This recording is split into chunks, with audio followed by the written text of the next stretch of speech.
जी को जब भी मैं देखता हूं तो मुझे चार तस्वीरें इनकी याद आती हैं। पहली वो जो सारांश में एक बुजुर्ग जाता है और अपने बेटे के एशेज लेने के लिए वहाँ उससे घूस मांगी जाती है।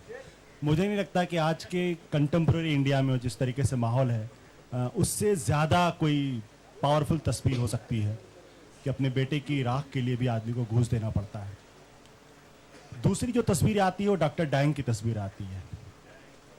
थप्पड़ की गूंज आप सब लोगों ने सुनी होगी। तीसरी तस्वीर है बहुत अनयूजुअल सी फिल्म है बेटा, जिसमें करंट लगता है, खोपड़ी के सारे बाल खड़े हो जाते हैं। और चौथी फिल्म है वेंसडे।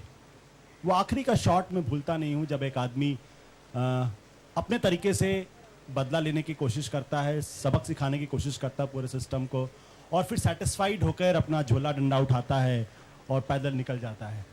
ये चार अलग अलग तस्वीरें हैं और मुझे लगता है कि इनमें पूरी इंडियन फिल्म इंडस्ट्री की या अनुपम जी की पूरी शख्सियत, उनके टैलेंट का पूरा तजर्बा उसमें निकल के आता है। मैं जो चैप्टर पढ़ूंगा उसका नाम है कैन लव एंड डिटैचमेंट को exist. Love makes the word go around, goes an eternal English song. Certainly love is a great motivator and all the world loves a lover. But love is also precursor to many of our problems. To be technically correct, our problem lie not in love or the act of loving. Love is a very selfless state of being. And it is one of the rare times in our lives when we are happier while giving rather than receiving. When you love someone, you are prepared to wait for hours on end at the coffee shop or at the mall. But the flip side of such love lies in expectations, which arise in us over time. We start expecting maybe loyalty, maybe understanding from our partners and others too. Sometimes these expectations are too irrational or just get too much to handle. We expect our loved ones, our relatives, to forgive us our frailties.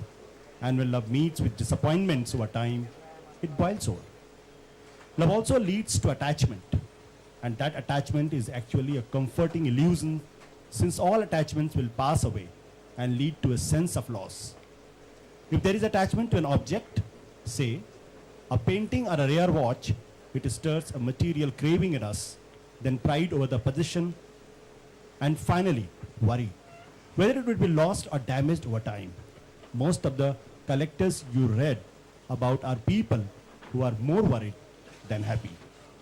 So what is that the point of their possessions? That's why all the great sages have advocated the life of detachment along the quest to spiritualism. The moot question is, can detachment and love coexist?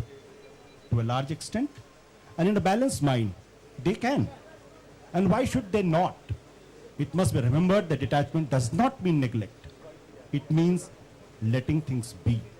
I agree that it is easier to give up our attachments gently for material things. We can give up luxuries and be more basic in our wants. However, the true test lies in detaching ourselves from our near and dear ones. We can start by not interfering in their decisions and by lowering our expectations from them.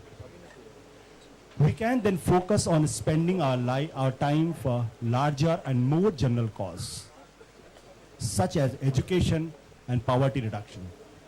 Gradually, we can give a new focus to our lives, one that is slightly removed from family and friends. You may say that this is easier for those who have the means to be independent, but you will be amazed at the number of people from humble abode who strive ceaselessly for social causes. Ironically, if you observe, the solution for getting out of this love attachment syndrome is just another version of the same. It is in giving unto others rather than ourselves, just like lovers, that we will get redemption. Thank you. Thank you, Ashutosh.